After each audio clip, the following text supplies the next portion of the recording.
This is KTVO's Good Morning Heartland.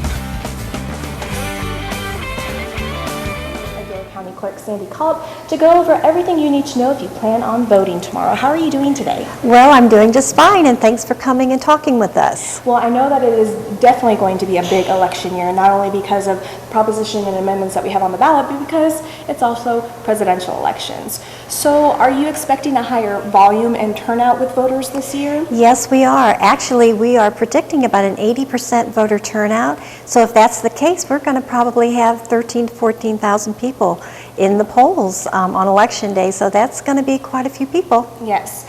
All right, so we just mentioned less than 24 hours until election day. What time do the polls open, and then what time do they close tomorrow? The polls will open at 6 a.m. and they will close at 7 p.m. Okay.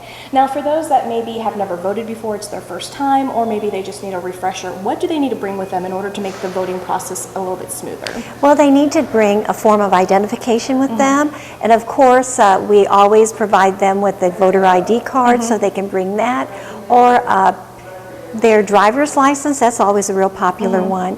If those are not available, you can bring a current utility bill. Passport would be fine as well.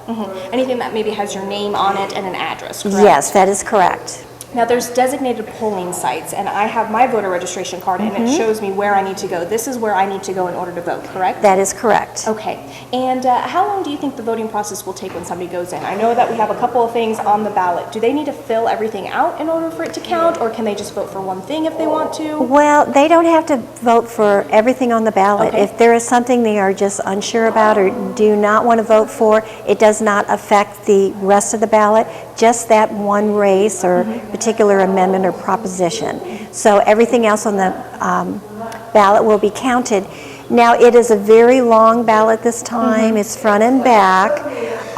We have been seeing how long it takes people to vote this ballot because we are in the absentee mode, you know, voting absentee. And if we have an informed voter, it's taking them 6 to 7 minutes to vote the ballot. If somebody is coming in and has never seen the ballot before, it's taking about 16, 17 minutes for that person to make it through the entire ballot.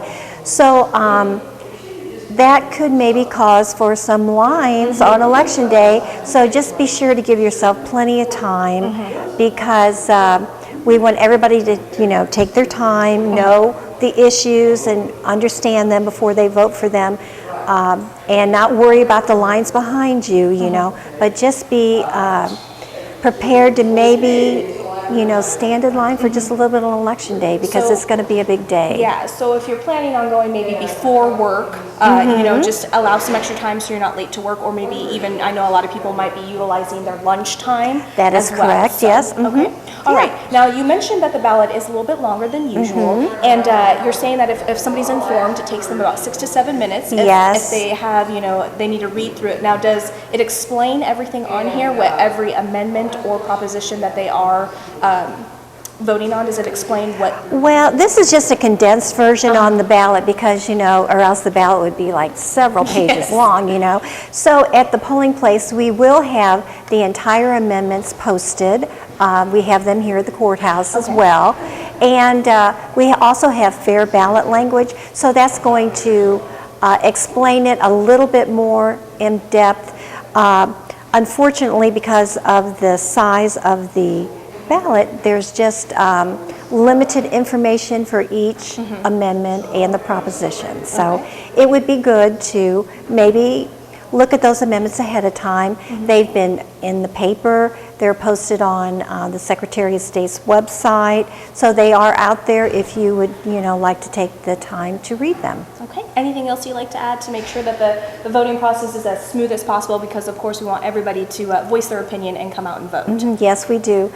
Just like I said, give yourself a little bit more extra time because of the size of the ballot, and then of course, you know, everybody wants to vote for the President of the United States, so we see a lot of people in a general election that we haven't seen for quite a while, so expecting a large turnout, and we do want everybody to come out and vote. Okay, and again, the polls open tomorrow morning at 6 a.m. Again, thank you so much, Sandy, for coming on. Well, thank you. I appreciate it. And we'll be right back.